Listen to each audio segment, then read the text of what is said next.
yo voy a hablar de un poco cómo es el sistema solar, cómo tenemos esa visión del sistema solar, pero que en realidad hay más de lo que conocemos, de lo que la gente suele conocer. Y bueno, tengo un pequeño índice. Primero hablaré un poco de cómo se conoce el... Bueno, ¿me oís así? Es que no... No, vale,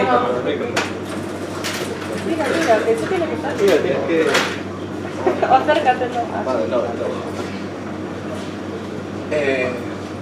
Un poco de cómo es el sistema solar y después hablaré centrándome en los cuerpos menores, que son los grandes desconocidos, ¿no?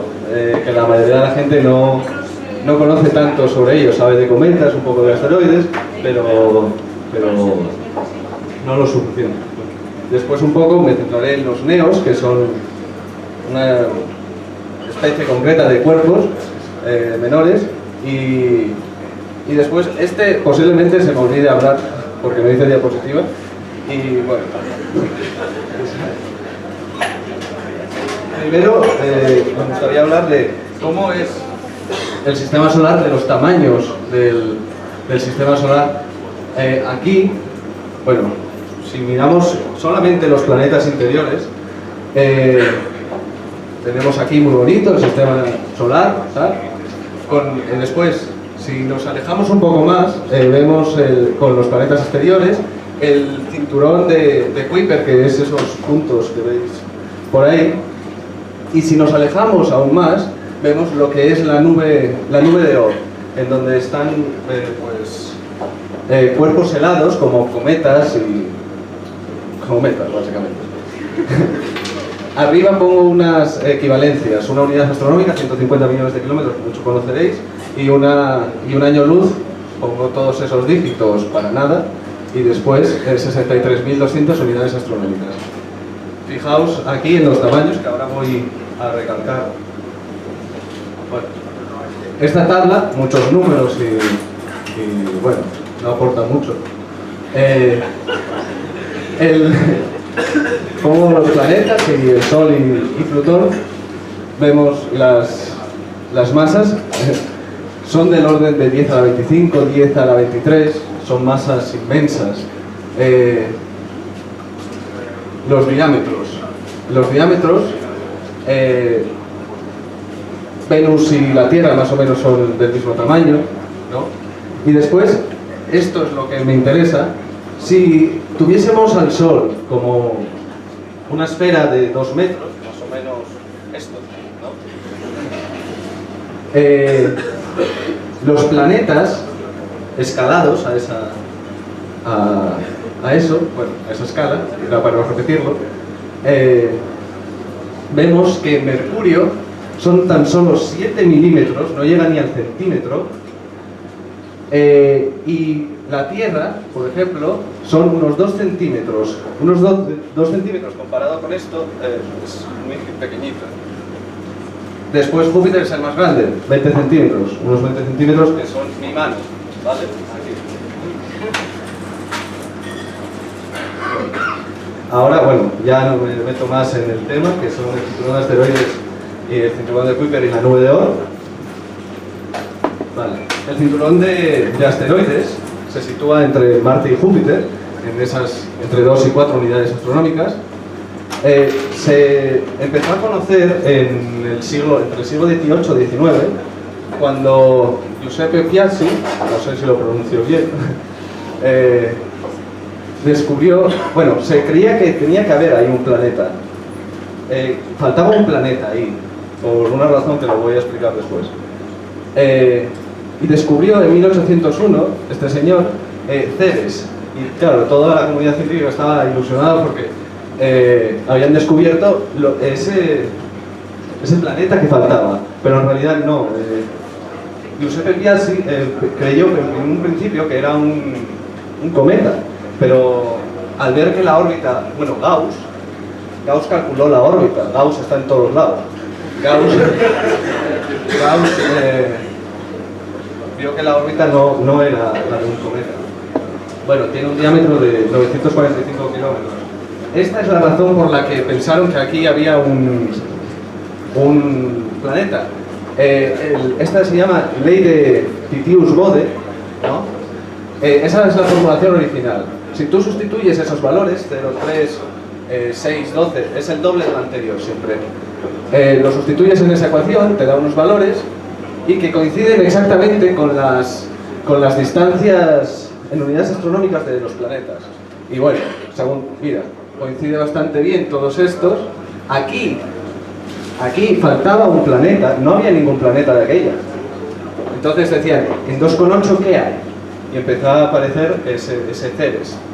Ceres apareció y todos creían que bueno, pero a los 15 meses creo, en 1802 ya, apareció otro asteroide, Pallas. Y entonces ya dijeron, no puede haber dos planetas en una misma posición, ¿cómo es esto? Y empezaron después a aparecer Juno y después Vesta, y claro, era un poco raro. Para Neptuno y Plutón veis que se dispara un poco, no funciona, ¿vale? Bueno, hay formulaciones que sí que funcionan, pero bueno, el dibujín con el cinturón de asteroides.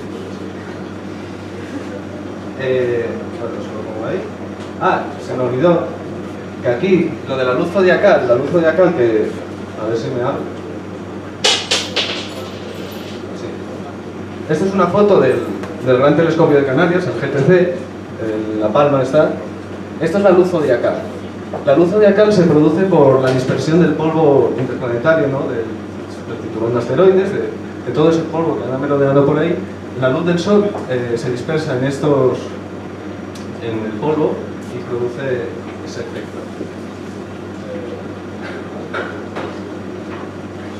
El cinturón de asteroides no es continuo, no es una distancia en donde está distribuido uniformemente los asteroides. Existen los huecos de Kirkwood, en donde a ciertas distancias hay un vacío, no hay asteroides, y es, bueno, por resonancia. Los grandes planetas expulsan los asteroides de esa zona. Júpiter, principalmente. El cinturón de Kuiper, ya me meto más lejos. Entre 30 y 100 unidades astronómicas, está formado por objetos transneptunianos, son aquellos que están más alejados de la órbita de Neptuno, o que cruzan, por ejemplo Plutón cruza la órbita de Neptuno, y son la fuente de cometas de corto periodo, de eso hablaremos después. La nube de Oort es aún mucho más allá. Entre 50.000 y 100 unidades astronómicas, o sea, ya estamos rondando el año luz. Antes 62.000, pero que puse, que años luz, unidades astronómicas, un año luz.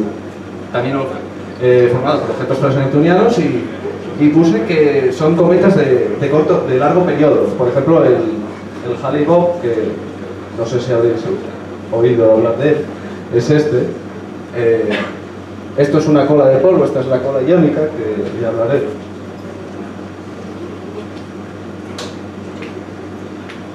Ahora ya, lo que me gusta aquí, los cuerpos menores, existen 4 tipos de cuerpos menores, o se pueden clasificar en 4 tipos. Los asteroides, conocemos sobre unos 714.351, leí ayer un artículo en donde ponían esta cifra, y fijaos que se descubren a una velocidad impresionante 2.000 asteroides más, por ejemplo, cada mes, incluso más. O sea, hay grandes proyectos que barren todo el cielo en busca de cuerpos de este estilo. Incluso un astrónomo aficionado puede contribuir a descubrir objetos de asteroides, cometas, bueno. Esta es la clasificación, se clasifican según el tipo espectral, que bueno, es según cuando se hace espectro de luz de un cometa, pues salen ahí unos componentes, unos compuestos. Y bueno, hay esta clasificación, los más importantes, S, C y M. S está formado principalmente por silicatos, los C por carbono y los M por metales. No me voy a meter mucho en esto. Bueno. los cometas están formados principalmente de hielo, rocas, polvo, ¿no? Y se encuentran, eso son muy interesantes porque se encuentran incluso compuestos orgánicos en ellos. En Rosetta se encontró metano, por ejemplo, bueno, la misión Cometa, el churi para los amigos, se encontró metano. Bueno, ahí pongo algunos compuestos que... Los objetos transneptunianos y los meteoroides, que son como los asteroides, pero más pequeños. Si son menos de 50 metros, pues se clasifican como meteoroides. Aquí pongo... Me va a quitar. Bueno. Esto es con lo que quiero que os quedéis, no es más. La sonda Dawn visitó Vesta y ahí se ve la rotación del asteroide. La rotación del asteroide se puede detectar sin acercarse a él, por ejemplo, haciendo las curvas de luz del asteroide. Tú haces fotografías durante 1, 2, 3 noches al mismo asteroide y lo que vas es midiendo la magnitud. Vas poniendo la magnitud en función del tiempo y te sale una gráfica, una especie de onda, ¿no? Y puedes medir el periodo de rotación del asteroide y esos cambios de brillo se deben o a que el albedo, pues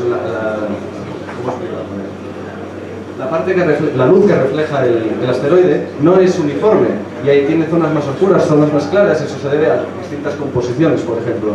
Entonces da pistas de que que el asteroide no es redondo o que está compuesto de otras cosas. Esto es un vídeo que lo dejo para después. Este es del que hablaba yo, del que hablábamos antes, el Churyumov-Gerasimenko, que es el que visitó la Rosetta hace poco.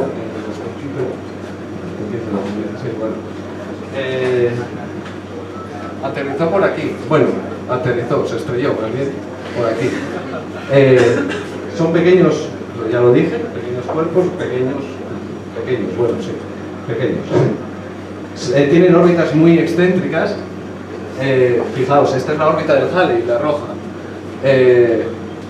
comparada con la de los planetas, que son prácticamente circulares, pues son bastante elípticas.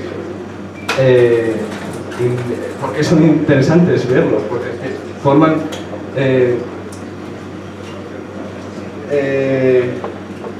son fósiles, básicamente.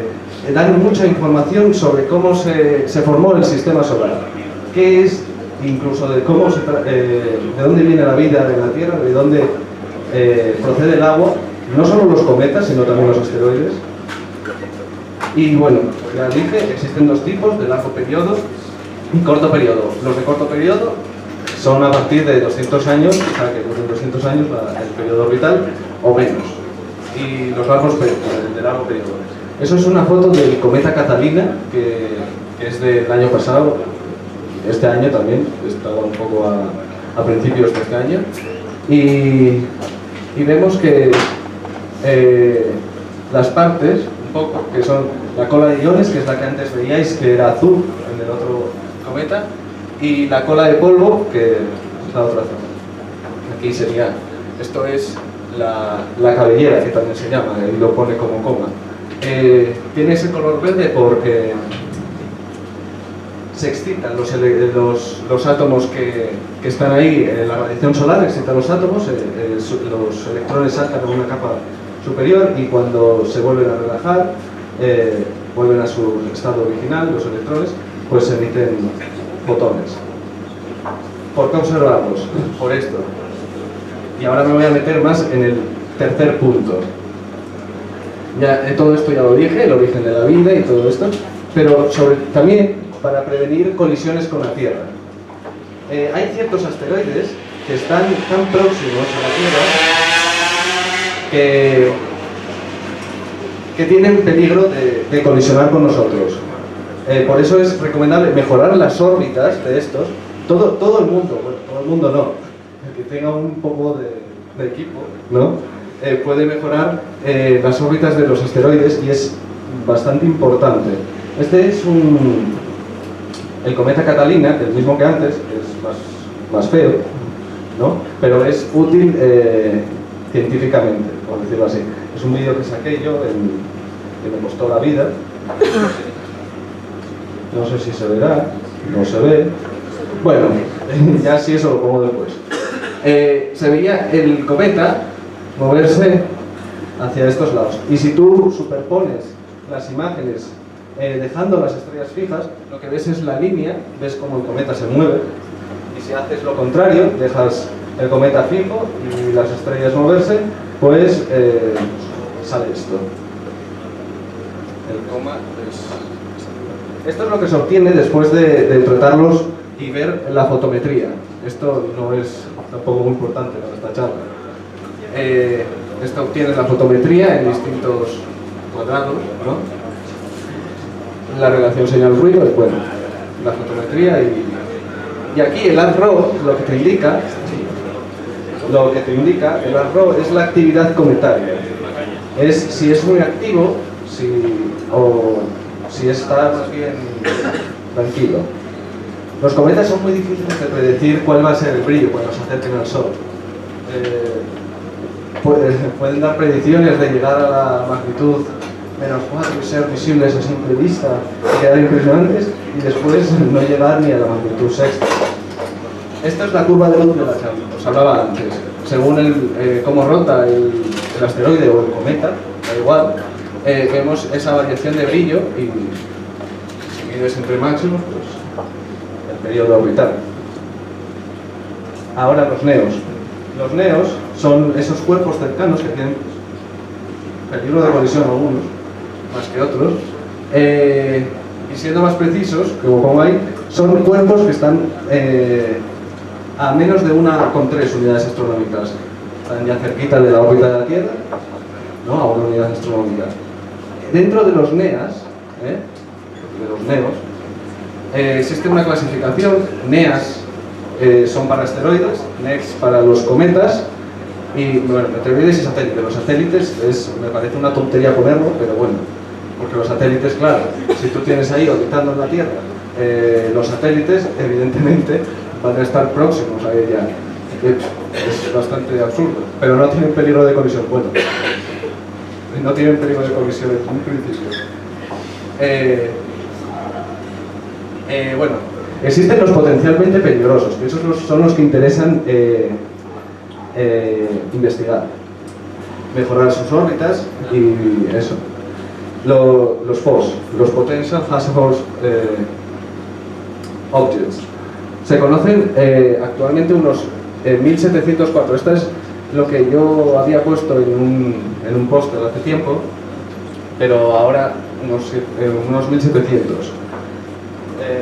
Después, dentro de los NEAS existe una clasificación según sus parámetros orbitales, el radio de la órbita, y cuando pongo pH es perihelio y cuando pongo H es afelio. El perihelio es cuando el cometa o el asteroide está más cerca, más próximo al Sol, y el afelio lo contrario, el punto más alejado de la órbita al Sol.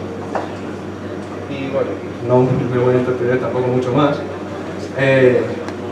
Las próximas lluvias de estrellas, que eso me interesa más para que sepáis un poco y podéis observarlas si está despejado. Bueno, las cuadrántidas. Lo importante aquí es esta zona de aquí, que son los meteoros por hora, la tasa horaria occidental, que está para la predicción es para el CES, ¿no? Para el punto más alto de la bóveda celeste. Son unos 120 meteoros por hora las cuadránticas. Las Perseidas este año se dieron bastantes, por lo menos sobre unas 40 yo conté en una hora, creo.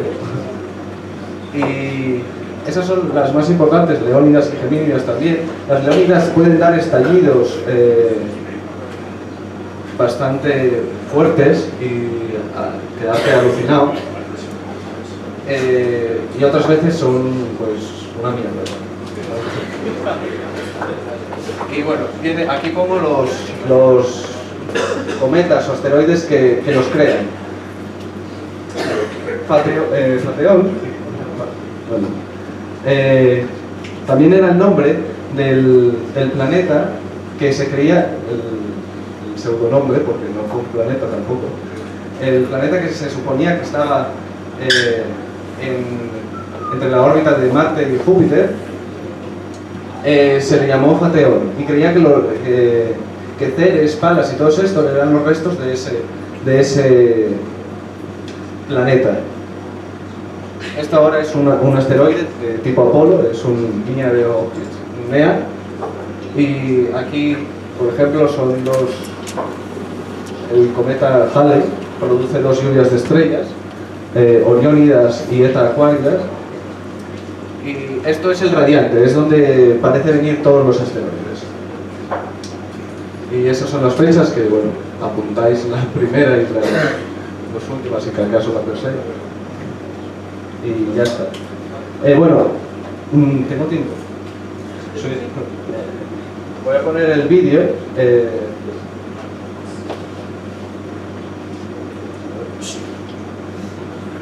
Espera. Se me adelante, por favor. A ver,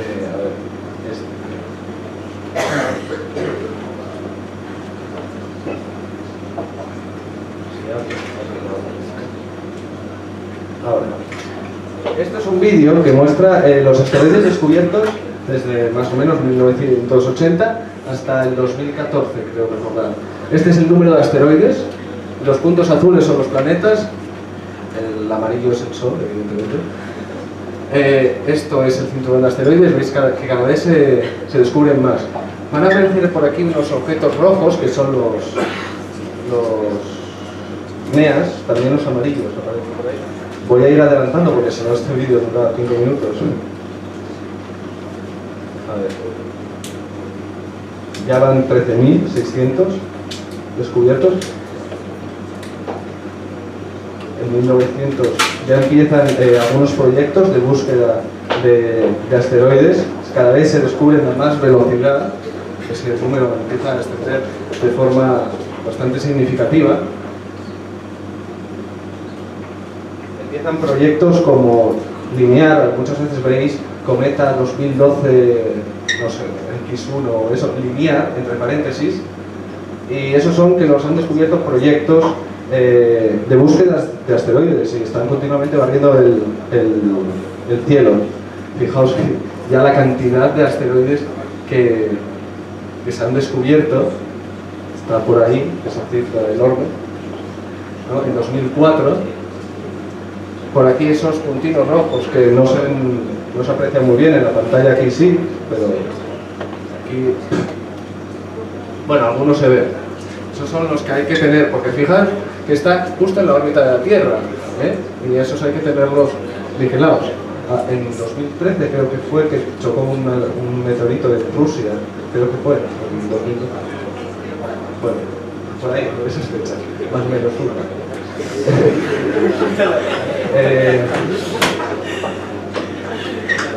Pues es porque no se vio, venía, por lo que vi, venía por delante del Sol, que no se pudo detectar.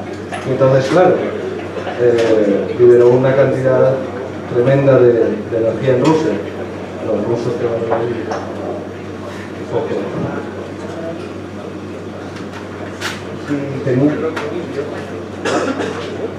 Para que vieseis cómo se mueve el cometa. Tú cuando haces las capturas y las superpones, puedes hacer lo que se llama un blink en el programa.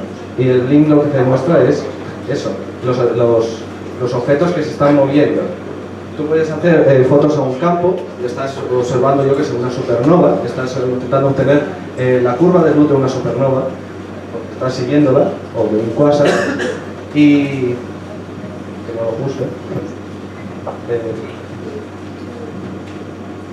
Puedes estar viendo y de repente, por casualidad, ves un punto que se mueve y que tú no te lo esperabas. Y eso lo metes en un programa, ¿no? Y por unos catálogos actualizas la base de datos, porque si no la actualizas a lo mejor estás descubriendo una cosa ya descubierta. Y si ves que no lo detecta el programa y no lo reconoce ese objeto, es que has descubierto algo. Y hay muchos astrónomos aficionados que están continuamente descubriendo cometas y asteroides, neos, y mejorando la órbita de otros. Es importante también mejorar los ya descubiertos, si no, es que pueden tener perturbaciones en la órbita y pueden cambiar la órbita en cualquier momento por varios efectos.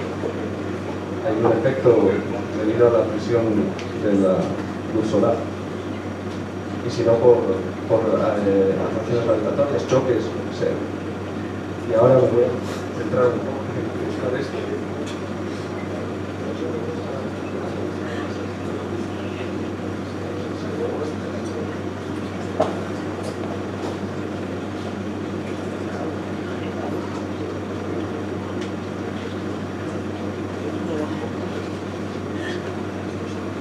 No lo tengo, bueno.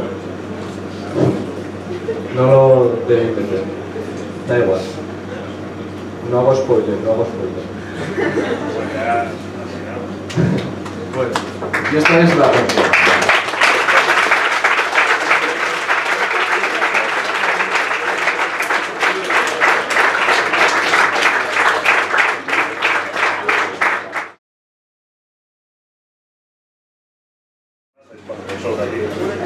Miki tiene el suelo como chorros de doros. A ver, ¿cómo está? Bueno, ya. Primero también agradecer a la organización por llamarme contra todo pronóstico contra la ocasión. Aquí a Conciencia Tech. Un verdadero placer que se acuerden de ti. También felicitar a mi compañero Pablo, el otro ponente, que ha hecho una presentación de un tema súper interesante. Y también felicitaros a vosotros, que una noche de viernes habéis elegido venir a lo mejor de la vida, que son la ciencia y el rock and roll. Entonces, mi nombre es Pablo Álvarez Pérez y teóricamente soy geólogo de exploraciones, aunque me dedico al paro de larga duración. Vale, he trabajado en Chile, en diversas compañías durante 4 años, haciendo exploración de proyectos. A mí me gusta pensar que geólogo de exploraciones es una especie de científico que usa su conocimiento para encontrar nuevos recursos, que lamentablemente lo que hacemos es vender a la Pachamama por dinero. Y en esta ocasión el tema que he escogido, porque lo considero de lo más apasionante de la geología, es hablar de la tectónica, que no tiene nada que ver con alemanes, aunque un poco sí, como diría el ministro del Interior, pero podríamos decir que es el mayor espectáculo bajo la tierra. Entonces, yo creo que todos, bueno, también esta charla va a ser un poco diferente, ¿eh? Voy a hablar yo, voy a soltar muchas cosas muy aburridas, pero también os voy a preguntar a vosotros y voy a pedir voluntarios y os voy a poner a avergonzar así generalmente, y al final os voy a hacer un examen. Así que cuidadín. Entonces, yo creo que no sé que alguien haya vivido en una cueva durante los últimos 20 años, sabrá que la Tierra es como un puzzle de placas tectónicas que se mueven, que chocan y que darían parda generalmente, y por eso ahí los italianos están que los lleva Cristo, y en general todo el mundo dice, ya, pero exactamente por qué ocurre todo esto, o sea, ¿por qué? ¿Por qué nosotros? ¿Por qué no podemos vivir en un planeta tranquilo como Marte, donde las cosas están en su sitio y no se mueven y no hay terremotos? Ok, entonces todo empieza por un pringao. Este tío que veis aquí es un pringao. Es un auténtico perdedor. Mirad a la cara, por Dios. Está ahí mirando fijamente al infinito, fumando en pipa. Veréis, es un tío guay, fumando en pipa. Y además, tiene otra aquí, tiene otra. Es por si va mucho la primera, o sea, alguno me dirá, no, es un tío guay y tal. No, es un pringao, o sea, miradlo. Mirad esa cara. Este hombre se llama Alfred Wegener, Alfred Lothar Wegener. Y en 1915 publica esto, que no lo voy a leer, no por miedo a pronunciarlo mal, que es seguro que lo voy a pronunciar mal, por miedo más bien a invocar a algún dios primigenio del abismo, que el traductor también debió de verlo y dijo, esto llamas el origen de los continentes y tiranillas. Vale.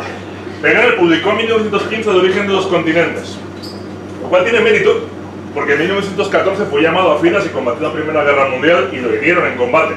O sea, que después de eso te queden ganas de escribir este tremendo título, tiene su aquel. Entonces Wegener tenía una teoría que él había desarrollado por sus investigaciones, era meteorólogo en realidad. Entonces, estudiando climas del pasado, llegó observando el mapa del mundo, llegó a la conclusión de que Sudamérica y África encajaban. Y alguien dijo, hostia, Wegener, te pasaste, ¿eh? Hiciste el descubrimiento, mira, esto si lo mueves y tal, y esto, hostia puta, esto merece un libro. Vale, al principio del siglo era una idea controvertida, porque los geólogos de aquella pensaban que el mundo era inalterado, que siempre había sido así. Había una escuela catastrofista, una escuela continuista, etc. Entonces, Wegener, para más desgracia suya, era alemán. Y durante aquella época habían perdido la Segunda Guerra Mundial, se les consideraba escoria, como ahora. Y entonces sus opiniones eran muy impopulares entre los geólogos que llevaban aquella, los geólogos rusos, ingleses, americanos, y lo ridiculizaron a muerte. Entonces Wegener murió en 1930 en su tercera expedición a la Antártida, y hasta muchos años después no se demostraría que las pruebas que él había reunido, por ejemplo, que efectivamente encajan, y que estos manchas azules que veis aquí son estructuras geológicas que se continúan. Y no solamente entre América del Sur y África. Estamos ahora mismo en Asturias con la cordillera Cantábrica, pero la cordillera Cantábrica sigue, Cantábrica, sigue por toda Europa, en el macizo central francés, luego en los Cárpatos, pero también continúa en Norteamérica. Los Apalaches son idénticos a la cordillera Cantábrica y llega hasta México, hasta la Sierra Madre. O sea, todo esto que estamos viendo aquí continúa con todo esto que va por aquí. Y también hay fósiles que son ubicuos a varios continentes a la vez, fósiles idénticos del periodo Triásico y Pérmico, con lo cual la teoría de Wegener es que todos los continentes habían estado juntos formando un único supercontinente llamado Pangea y luego se separaron. Pero claro, la gente decía, ¿y cómo Wegener? Y Wegener no sabía qué decir. Porque la respuesta se hallaba bajo el mar. Ok, esa es una reconstrucción de la Tierra tal y como es. No es un círculo perfecto, tiene bulbos, tiene etcétera, y en medio de todo el océano Atlántico vemos que hay una extraña raya que ya te da como para sospechar que tiene algo que ver con todo el tema este, ¿vale? Después de la Segunda Guerra Mundial, todo el mundo se lanzó a explorar el océano, el fondo del océano, porque ya se oía que iba a haber una tercera y necesitaban recursos, necesitaban petróleo, necesitaban saber dónde poder encontrarlo. Entonces se empezó una campaña de exploración del fondo marino, donde, por si alguien no se lo sospechaba, está muy profundo y muy oscuro. Entonces se hizo utilizando métodos indirectos, ¿vale? Eso que vemos ahí con pinta de torpedo sexual es un magnetómetro, ¿vale? Es un aparato que mide variaciones de las magnitudes físicas en el fondo marino, concretamente del magnetismo. Aquí se puede ver en el catálogo de IKEA del magnetómetro cómo se utiliza. O sea, tú atas a un barco, lo vas pasando, tienes esta especie de bomba delante que te mira el relieve y esto te va moviendo como decirlo, las anomalías magnéticas del fondo marino. Entonces descubrieron que el océano Atlántico está cortado de sur a norte y de norte a sur por esta línea que es una cordillera que continúa por todo el globo. Es la mayor cadena montañosa de todo el planeta, con diferencia. Se llama la dorsal medioceánica. Entonces ya a estas alturas debes sospechar que algo tenía que ver con Wegener y con la deriva continental. Vale, y no fue hasta 1977 que esta mujer, esta diosa militar, publicó el primer mapa completo de todas las dorsales medioceánicas del mundo. Vale, aquí la veis en su trabajo junto con su marido Bruce y con un artista. Aquí tenéis los perfiles de cómo es el fondo marino y diversos perfiles cercanos a la dorsal. Entonces, ¿por qué es súper importante esto? Bueno, vamos a respirar porque esto es densito. ¿Ok? Entonces, aquí en esta representación totalmente realista de nuestro planeta podéis ver las diferentes capas en las que se divide con su longitud real. Por tema del pixelado no se ve un carajo. Pero ya os digo yo que el núcleo interno de nuestro planeta, supuestamente formado por una aleación de hierro y níquel, que realmente nunca se ha podido muestrear por razones obvias, pero que conocemos abundantemente, tendríais que saberlo porque lo dije en una charla anterior, por los fragmentos de meteoritos. Hay un núcleo externo que se presupone fundido y cuyo movimiento genera el campo magnético de la Tierra, del que también vamos a hablar abundantemente. A continuación, un manto que tiene 2.900 kilómetros de radio, y todo esto queda recubierto por una corteza que mide entre 8 y 40 kilómetros de diámetro, o sea, 1.300, 2.250, 2.900 y 40 kilómetros de media en la corteza. Vaya birria la corteza. Claro, es una línea que aquí está súper mal representada porque tendría que ser ínfima, milimétrica. Que es, por cierto, donde nosotros habitamos y lo que se está moviendo en este caso. Pero en realidad no es una corteza continental, no es una corteza única, son dos tipos de corteza muy bien diferenciados. Por un lado, la corteza continental, que está formada por rocas que denominamos fésicas o rocas blancas, casi todas son blancas, como podéis ver ahí, aunque tengan unas motitas negras, pues es lo mismo. Son rocas ricas en silicio y aluminio, mayormente feldespatos, que son minerales de silicio y aluminio, y son rocas ligeras. Esto va a tener mucha importancia después. El espesor medio de la corteza son 35 kilómetros, pero ese es el medio, puede ser menor, puede llegar hasta 10 kilómetros, y puede ser gigantesco, puede llegar a 80 kilómetros en las grandes cordilleras. Y por otro lado, las rocas de color, que como podéis ver son todo lo contrario. Son rocas ricas en silicatos de magnesio y hierro, mayormente piroxeno, sodimino, etc. El espesor de la corteza oceánica es mucho menor, puede ser imperceptible, de menos de 1 kilómetro a incluso nuda, a 9 kilómetros como mucho, o sea, con respecto a la corteza continental es mucho más fina. Son pesadas y son, al tener tanto hierro, son susceptibles a la magnetización. Vamos a ver ahora a qué se refiere. Entonces, lo que nosotros entendemos por corteza, tiene este diagrama. Por un lado, la corteza, que es ínfima, junto con parte del manto superior, forman el bloque que nosotros los geólogos denominamos la litosfera, que es rígida, y esa litosfera se sostiene sobre un ente que a mí en la facultad me enseñaron que se llamaba astenosfera. Luego me enseñaron que no existía astenosfera, que era un concepto obsoleto, y entonces ahora mismo tengo yo una duda muy grande porque no sé qué es, pero que sabemos que es plástico. O sea, es como una capa de galleta encima de un mar de chocolate. Vale, esto tiene un fenómeno que tengo que explicar ahora porque si no luego me va a pasar factura, que se llama isostasia. Quiere decir, igual que un iceberg, el 90% de él está sumergido por un tema de flotación, también la corteza, donde hay elevaciones, donde hay cordilleras, debajo tiene una raíz. Por ejemplo, la raíz que tiene la cordillera cantábrica es gigantesca, lo conocemos por la geofísica, son 70 kilómetros dentro de la Tierra. Es muy respetable. Vale. Entonces, con esto, volviendo otra vez a la dorsal y al tema, decíamos que hay un campo magnético y decíamos que hay minerales de hierro. Vale, pues entonces los minerales de hierro, cuando están dentro de la lava, que la roca no se ha enfriado todavía, están libres. Cada uno apunta donde le da la gana, aquello es la bomba. Cuando se exponen a un campo magnético fuerte, esos minerales se alinean con el campo magnético. No es que... Perdón. Se alinean con el campo magnético y al enfriarse quedan fijos. Entonces, cualquier roca que tenga minerales, agujas de magnetita, a menudo son microscópicas, pero ahora mismo porque cualquier roca que sus minerales magnéticos estén alineados va a generar a su vez un campo magnético, que será un registro de a dónde apuntaba el norte en el momento en el que se enfriaron. Entonces, al pasar los magnetómetros por el océano, los científicos descubrieron esto. Vale, el océano se correspondía con bandas, algunas de las cuales apuntaban hacia el norte, donde los minerales magnéticos apuntaban hacia el norte, y otras apuntaban en sentido contrario. ¿Cómo? ¿Qué? ¿Qué es esto? ¿Qué locura es esto? ¿Algo falla con el equipo? No, el equipo está perfectamente. Entonces, ¿cuál fue la conclusión?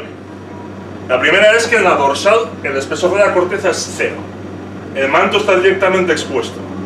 Hay un flujo continuo que se está agregando a los bordes de la cordillera y está creando corteza oceánica. O sea, la corteza oceánica crece. Entonces, estos puntos de polaridad invertida en algún momento tuvieron que estar en el medio. Y en ese momento el campo magnético de la Tierra estaba dado la vuelta. Vale, este es el campo magnético de la Tierra, tal y como lo conocemos. Pues en modelos de ordenador de geofísica, un científico americano de Harvard metió todos los datos en un ordenador, fue a comer y cuando se dio la vuelta, la polaridad se había invertido. Es un proceso ridículamente fácil.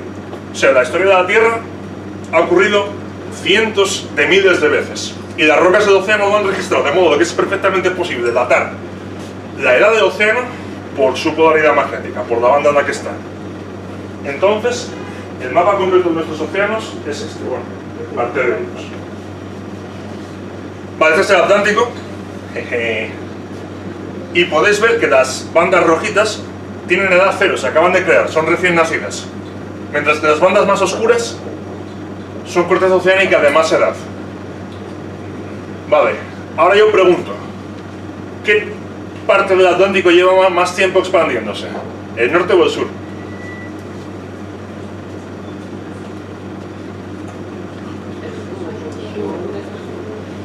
No. Fijaros que el norte tiene aquí las bandas de más edad, de casi 160 millones de años. Mientras que el sur, sus bandas de mayor antigüedad son un poco menos, unos 50 millones de años menos. Vale, también fijaros que el Pacífico, sus bandas son súper jóvenes. Entonces, ¿por qué son? ¿Es porque aquí se está comiendo la corteza oceánica o es porque la dorsal del Pacífico es una máquina? ¿Qué pensáis? Ambas son en verdad, como veremos más tarde. Ok, entonces en sí la estructura de la dorsal es esta. Hay material del manto que asciende, se cuela en esta fractura, empuja la corteza hacia arriba y al enfriarse genera estos bloques que van empujando a los anteriores en este modelo de fallamiento que se denomina normal o fallas directas o modelo de libros, porque más o menos se parece como cuando tiras los libros para parecer más moderno, y va empujando a los lados. Esta etapa, en sus inicios, se puede ver ahora mismo en Kenia, en el Valle del Rift, que tiene el nombre a propósito, donde podéis ver que este bloque es esto de aquí. Y efectivamente el Valle del Rift se está ampliando y en algún momento separará Etiopía y Kenia del resto de África.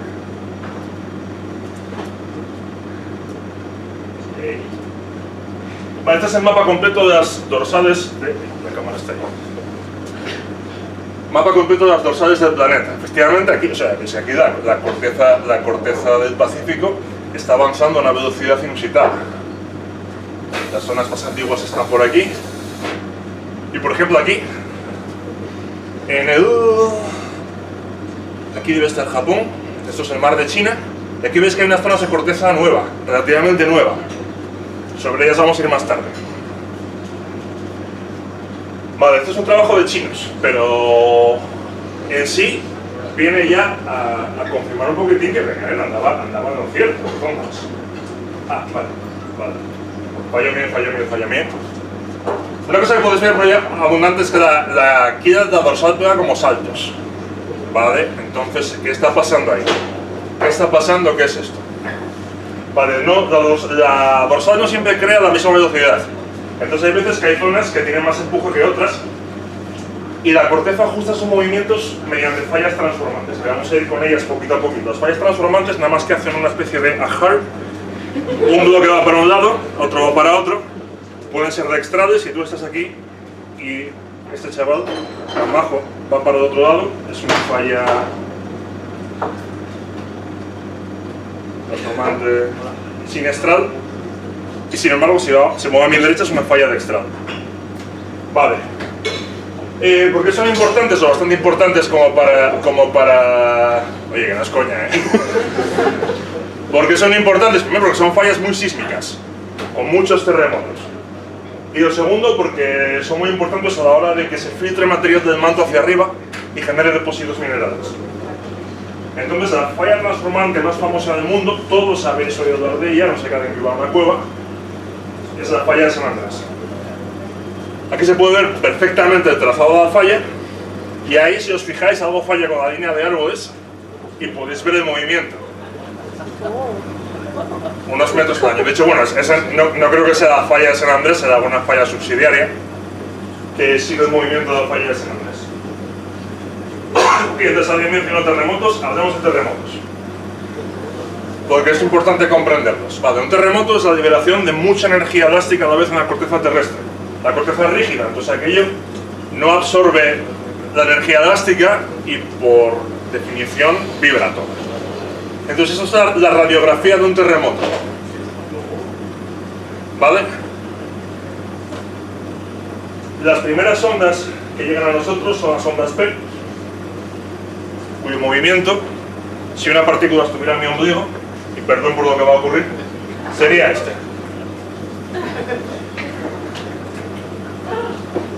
Vale, son ondas que se mueven a la vez en líquidos y en sólidos.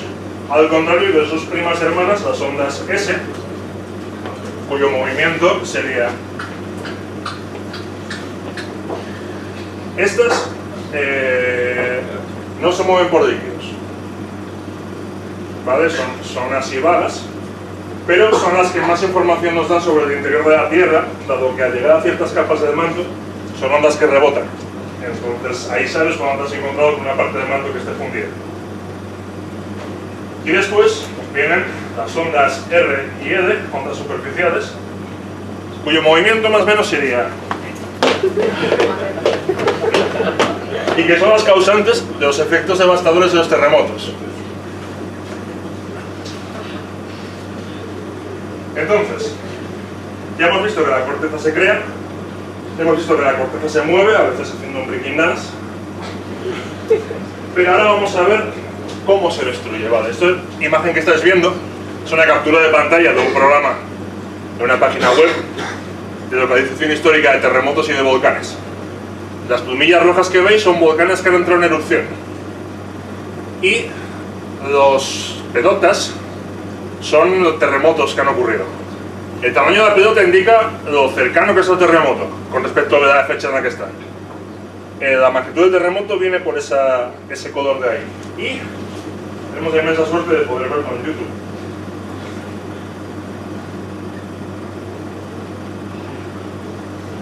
Entonces, está andando, como puedes ver, es una discoteca. Mires donde mires, hay erupciones nuevas, hay terremotos nuevos. Ojito aquí, en Chile, en Perú, en México, en Alaska, en Japón ya ni os cuento. Observar que también hay unas dorsales, pero son pequeñitos y muy cortos.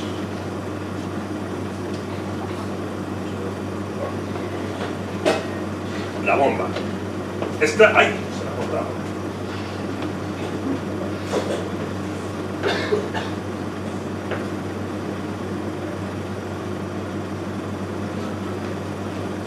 Esta gran pelota naranja de aquí es el terremoto de Chile de 2010, que por si alguien estaba dormido de aquellas, sacudió el país causando daños bastante cuantiosos y generó un tsunami también bastante curioso.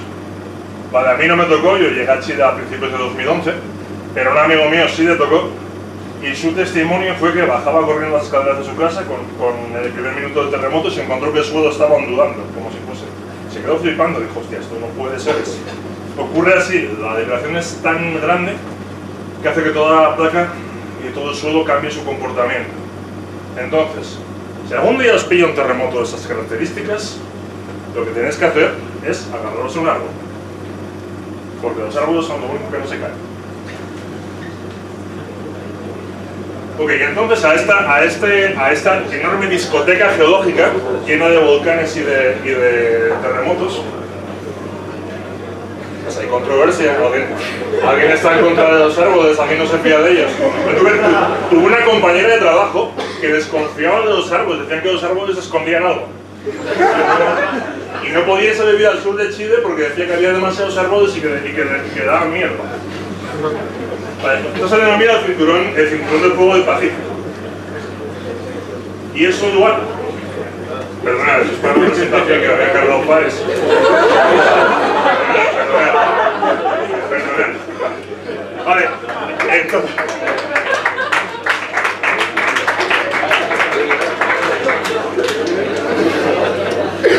En todo el cinturón del fuego del Pacífico está ocurriendo esto. ¿vale? Tenemos que la litosfera oceánica, combinación de corteza y parte del manto que es rígido, está chocando contra la placa continental, de corteza continental, que es más ligera, compuesta por rocas blancas. Esto está compuesta por rocas negras, y al chocar, al ser esta más densa, física básica, lo que tiene más densidad se va para abajo. Entonces, se acopla y empieza a discurrir por debajo. Ok, aquí diréis, este tema son 45 grados exactos, esto está mal hecho. No, sabemos por los hipocentros, ¿sabéis? El epicentro es donde se manifiesta el terremoto en superficie, el foco hipocentro es el punto exacto donde se genera el terremoto. Forman un ángulo de 45 grados perfectos. Y a los 70 kilómetros, más o menos aquí, cambia completamente y deja de haber terremotos. ¿Alguien se imagina por qué? ¿Termina la corte? ¿No? La corteza sigue y sigue y sigue y sigue hacia abajo.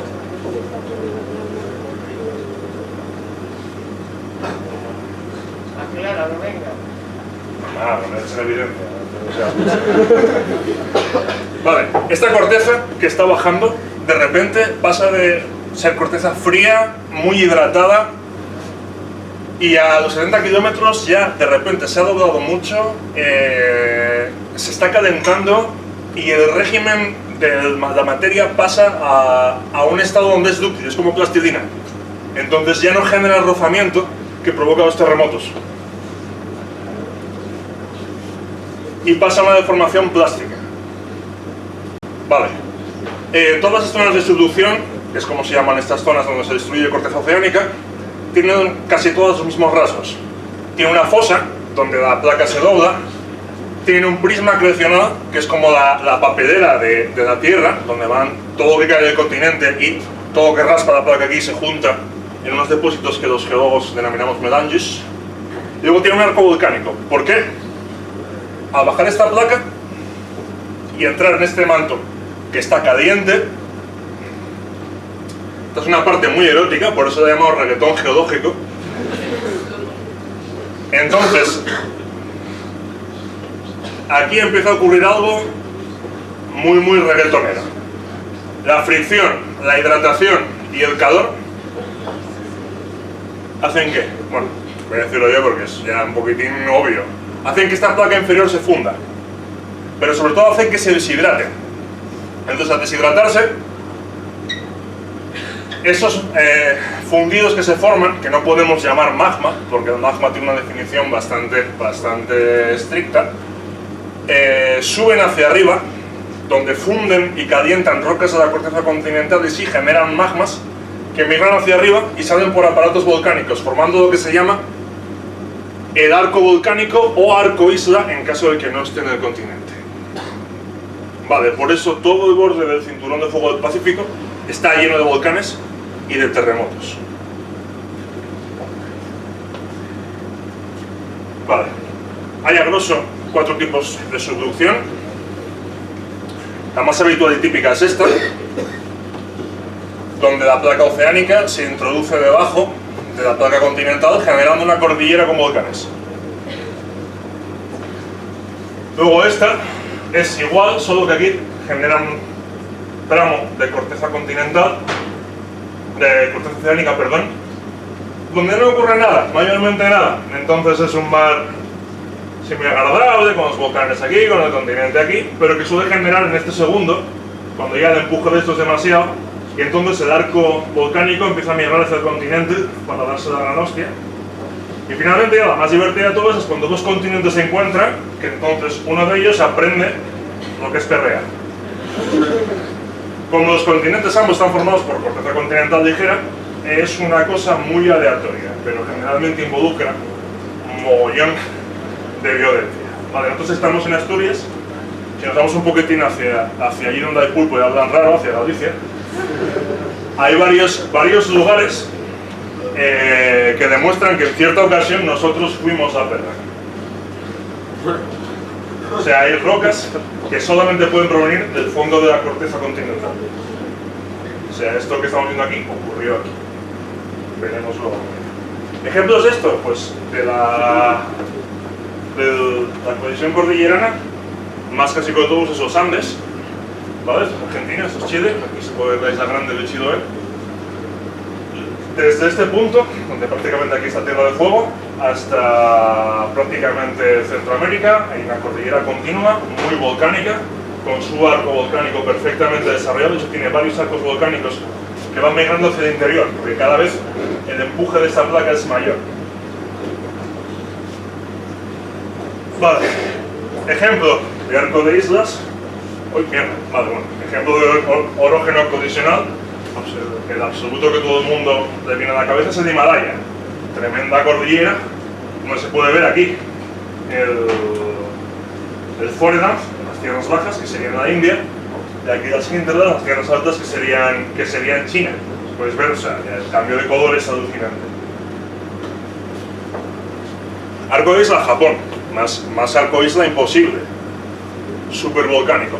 Y de último, es difícil encontrar ejemplos hoy en día, se conocen ejemplos sobrados en la historia geológica, pero las islas griegas del sur, sobre todo Creta, que no sé identificarla así ahora mismo, forman parte de un propio arco volcánico, como bien demuestra la historia.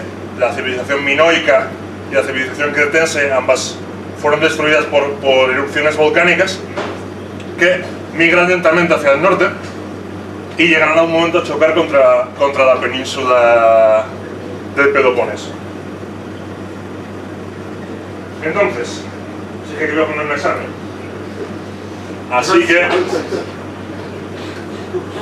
Así que mi pregunta al público es de ¿por qué?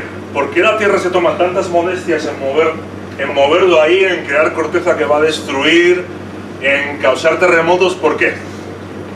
O sea, ¿qué paga todo esto? ¿Es un contrato público? ¿Alguien tiene alguna idea?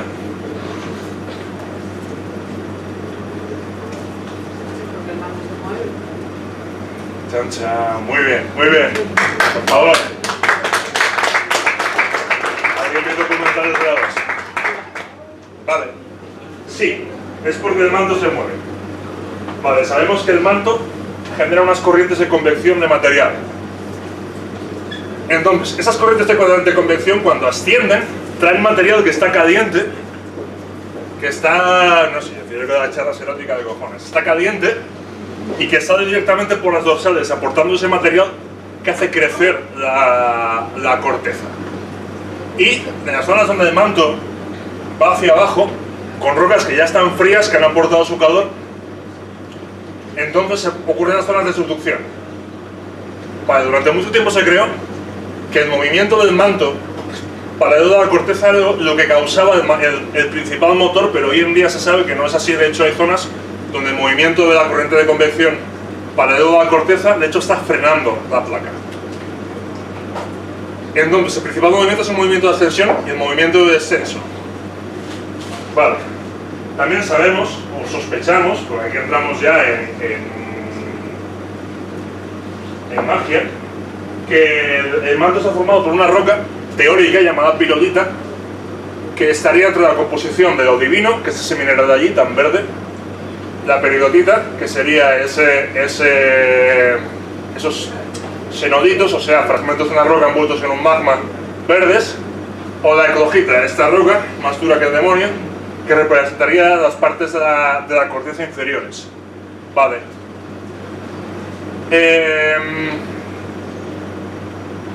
Pero también, ¿por qué? ¿Por qué el movimiento este de las corrientes de convección?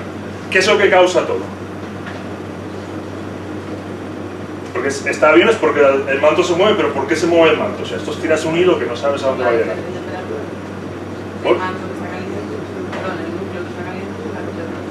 Efectivamente, el resultado es por un calentor. Entonces, ya es la última parte de la Tierra que nos queda por saber, el núcleo. El núcleo interior, que se presupone sólido, formado por una aleación de hierro y níquel, y el núcleo externo, que está fundido, también formado por minerales muy ricos en hierro, en níquel y en otros elementos pesados. Durante mucho tiempo se postuló que el calor del núcleo, el hecho de que el núcleo externo, si estuviese fundido, era porque se estaban desintegrando isótopos radiactivos. Entonces convertiría el núcleo de la Tierra en un reactor nuclear. Pero luego más cálculos que se han hecho y sobre todo más experimentos en geoquímica han demostrado que, paradójicamente, la mayor parte de los isótopos radiactivos están en la corteza, porque son elementos que tienen muchísima afinidad con el azufre y se incorporan, a pesar de que sean muy pesados, a los procesos de la litosfera. Entonces, el calor por el que provoca todo este movimiento es el calor que la Tierra conserva desde su formación. Entonces, en un principio, cuando la Tierra se creó hace 4.800 millones de años, este calor era muy fácil de evacuar porque simplemente tenía que radiarlo al exterior. Pero ¿qué pasa? La corteza en ese momento se formó y es un muy buen aislante térmico. Entonces la Tierra necesita evacuar ese calor desesperadamente. Al principio era muy fácil porque esa primera corteza primigenia, de los primeros 2.000 millones de años, estaba formada por rocas mucho más pesadas que las máficas, las llamadas rocas ultramórficas. Entonces al enfriarse y formar la corteza se hundía porque era más densa que el material del manto. Pero cuando se empezó a formar mucha corteza continental, la Tierra vio que era imposible y pasó a generar el sistema, bueno, pasó a generar no, se generó el sistema de dorsales porque el material caliente que asciende del manto evacúa calor al formar la corteza oceánica. Viaja y luego desciende frío y vuelve a pillar calor. Entonces es la forma que tiene la Tierra de evacuar ese calor que necesita evacuar al exterior para alcanzar su equilibrio. Esa es la llave que le faltó a Wegener para poder validar su teoría y decir: yo tenía razón, cabrones. En su día se le ridiculizó y aparte mucho. Y sin embargo hoy en día no hay ningún proceso geológico que no se pueda entender si no es desde la tectónica de placas, desde el conocimiento de que la Tierra no es una bola de roca estática, sino que es un sistema dinámico en su interior. Se parece mucho menos a una piedra que a un corazón que palpita. Entonces, aquí vemos la suposición de lo que será la Tierra dentro de los 150 millones de años. Como podéis ver, los continentes vuelven a estar unidos, bueno, casi. Aquí hay una tremenda cordillera, los montes mediterráneos. Nosotros estaremos muertos, pero la Tierra seguirá moviéndose. Ir más allá de esto ya es imposible, porque aquí habría que, bueno, la dorsal pacífica sigue ahí, demostrando que con ella no puede nadie. Eso, la Tierra seguirá moviéndose durante mucho tiempo más, hasta que agote todo su calor. Vale, me gustaría pasar otro vídeo sobre la evolución de la Tierra en los últimos 300 millones de años. Aprox.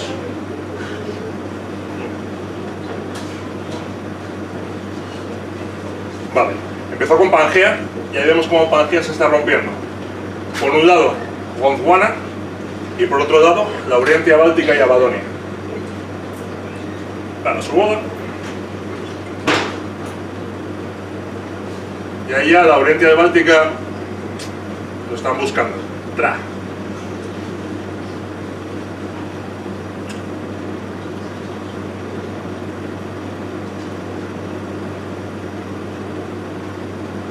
Aquí las primeras formas de vida están colonizando la Tierra.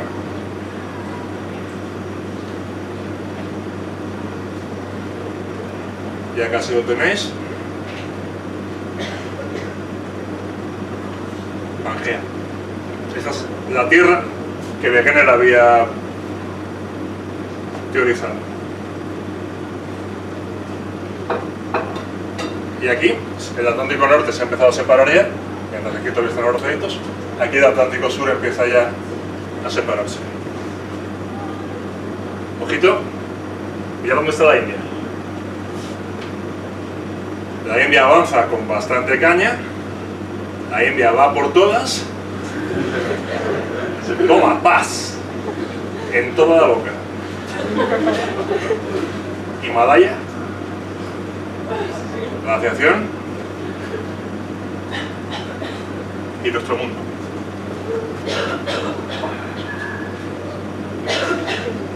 Entonces, aquí, ayuda de un PowerPoint de bastante poca fuerza, hemos demostrado que Wegener tenía razón. Entonces yo quiero pediros por favor que le hagamos un homenaje a karaoke. No sé si habéis visto los vídeos de Tug Life, estos en YouTube, donde alguien hace una vaciada, se pone unas gafas de sol y suena una canción que es muy ofensiva, pero yo quiero que cantéis todos. Cuya letra está aquí. Tenéis que cantar: "Hey bitch, get out the way, bitch, get out the way". Si no quiera cantar porque la considero ofensiva o lo que sea, puede callarse, todos lo miraremos mal. Vamos a hacer un primer ensayo.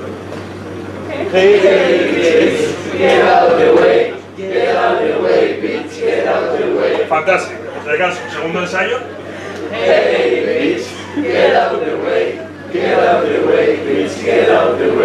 Fantástico. Va, 3, 2, 1.